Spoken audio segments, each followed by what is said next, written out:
Μία συνταγή για σας και για το φίλο μου Ζαμπέτα. Γαρίδες σαγανάκι με φέτα τυρί. Κάτι που ξέρω ότι τα αγαπάτε σχεδόν όλοι. Το σκεύο στη φωτιά είναι το αντικολλητικό εσωτερικό σκεύος. Ανάβω στο φουλ, ο ζωμός λαχανικών, ντομάτα κονκασέ. Αφήνω να πάει στους 100 βαθμούς σε ζεστή φωτιά για να βράσει η ντομάτα κονκασέ, να γίνει μια σάλτσα. Στα 4 λεπτά έχει φτάσει στους 100 βαθμούς. Προσθέτω το ελαιόλαδο, μισή κουταλιά του γλυκού αλάτι, πιπεριά φλωρίνης,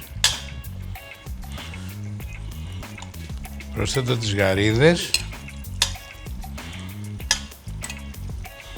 σκεπάζω και χαμηλώνω τη φωτιά. Στα 3 λεπτά περίπου ξεσκεπάζω και αλατίζω λίγο και τις γαρίδες με την υπόλοιπη μισή κουταλιά αλάτι. Σκεπάζω πάλι την κατσαρόλα, το σκεύος, το όμνια το θαυματουργό, φορετός φούρνος. Η επιστήμη προχωράει. Τι σας έλεγα, 4-5 λεπτά, οικονομία ενέργειας, 2 λεπτά ακόμα, στους 80 βαθμούς εκεί όπως το δείχνει εδώ. Ξεσκεπάζω το σκεύος, προσθέτω τη φέτα, αυτό είναι το λεγόμενο γαρίδες σαγανάκι, ανακατεύω έτσι ελαφρά, σιγομαγειρεύω για 1 λεπτό ακόμα να ξαναπάει στο 80. Γι' αυτό λέω ότι είναι καινοτόμο το σκεύος αυτό. Και πραγματικά ένας άνθρωπος στο σπίτι που είναι μόνος του μαγειρεύει μια μερίδα φαγητό ή 2. Η δυσκολία το να μαγειρέψεις ένα τσουκάλι φαγητό στο σπίτι είναι ότι από ανάγκη θα φτιάξεις 4 με 5 μερίδες, 6. Οπότε δεν μπορείς να τρως επί 3 μέρες, 4 μέρες το ίδιο φαγητό. Αυτή είναι η ευκολία αυτού του σκεύους. Ότι μπορείς να μαγειρέψεις μία μερίδα, 2 μερίδες. Ένα ζευγάρι ηλικιωμένοι που είναι στο σπίτι.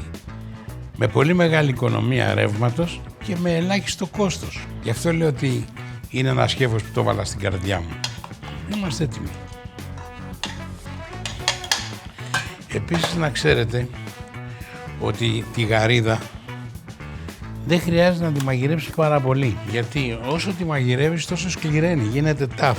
Η τσιμπίδα αυτή μας βοηθάει να σηκώσουμε το σκεύος. Τα κουμπάμε εδώ σε ένα ξύλο που δεν καίγεται και ήρθε η ώρα να σερβίρουμε αυτή την πανέμορφη συνταγή. Όπως σας έχω υπενθυμίσει πολλές φορές, το σκεύος αυτό καίει. Ο μαγειδανός πέφτει έτσι από πάνω, λίγο φρέσκο πιπέρι,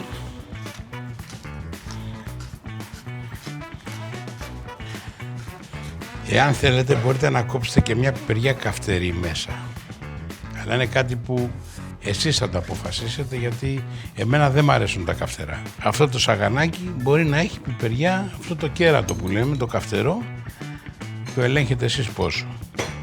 Λοιπόν, άλλη μία συνταγή σήμερα από το Όμνια και από το Λευτέρη Λαζάρου.